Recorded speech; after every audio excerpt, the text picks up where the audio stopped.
In the previous lesson, we created a new blank database, and that's why we have the screen that we see here in front of us. If you're jumping to this lesson, you might want to go back to the previous lesson and just get caught up with us here. It's very quick and easy. When we create a new blank database, something different in Access happens that you might not be used to when using other applications. We had to give our database a name before we actually create it. So we see that name up here. It's Music Library, and that's on the title bar. And the other thing we did by default was accepted the brand new format, which is Access 2007 database format. Now keep in mind that this format is not compatible with previous versions of Access, but we were feeling safe with that and we accepted the default format. Another thing that happened by default is a brand new table is created for us. By default, it's named Table 1 until we save it and give it a new name. And you can see it's waiting for us here to add new fields to this table. So we obviously can't have a database without having a table and some data in it, and that's why this happens by default when we launch a brand new blank database. One other thing happened up here on the ribbon you might have noticed is we've got a new tab, and it's called Data Sheet. You see Table Tools shows up just above it, and we've got a number of table tools or related commands to working with tables because that's what we're doing right now, creating a brand new table. We've got the Views button, Fields and columns. There's commands related to working with fields and the columns in our table.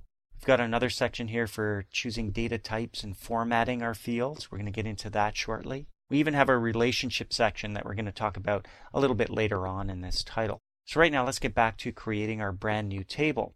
Of course, we're going to go back to our design process that we did on paper, take a look at the tables we need, create our first table, and select the fields that are going to go in here. Well, you can see it says add new field, and right now it's waiting for actual data. So if we wanted to rename this actual field from add new field to something different, it's pretty easy. We just right click up here and we go down to rename column.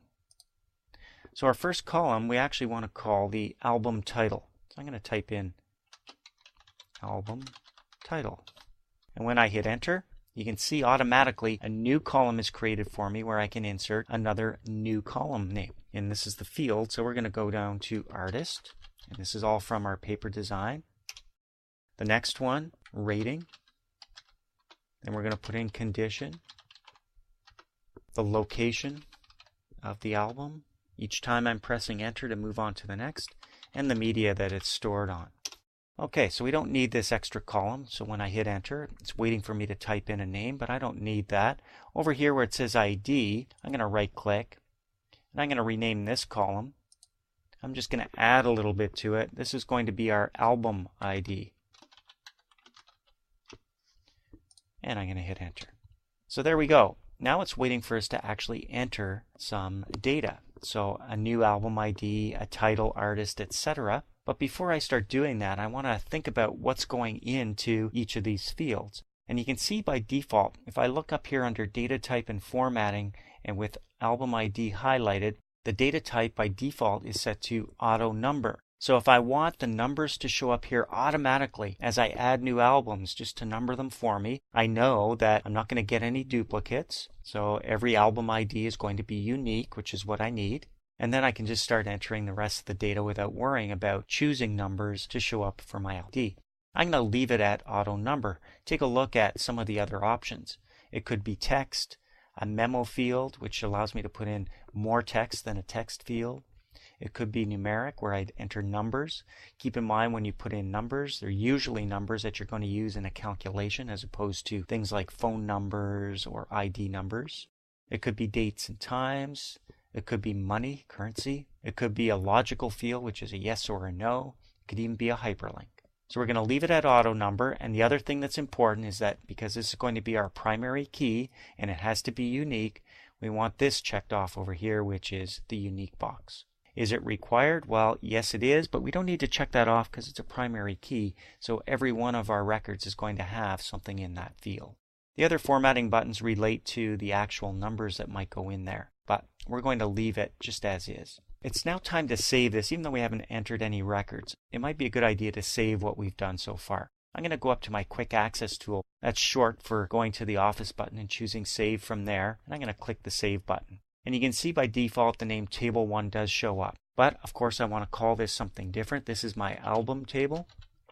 And when I click OK, or press enter, I now have a brand new table called album. I see it over here in the list of all my tables. There's just the one right now, and I'm ready to start inputting data. So our very first step is complete. We've created our brand new table, and now we've entered each of the fields that will appear in this table. We've chosen our primary key.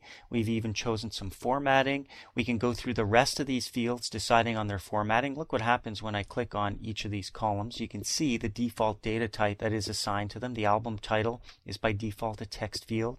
It's not going to be unique, but it is required, so I'm going to check this box. The artist is also text. Should be required. A rating is by default text, and you can see I'm going to click the drop down here and I'm going to change that to a number.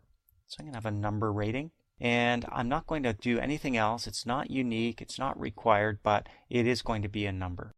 The condition, text field, location, media, and of course we don't need any more fields other than that. So I think we've got everything set up. Again, another save.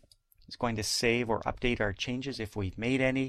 Notice that only the first time are we prompted for the name of the table. From then on, we're just updating the existing table. So we're ready now to start inputting some actual data, that is, entering data into each of these fields. We're going to do that next.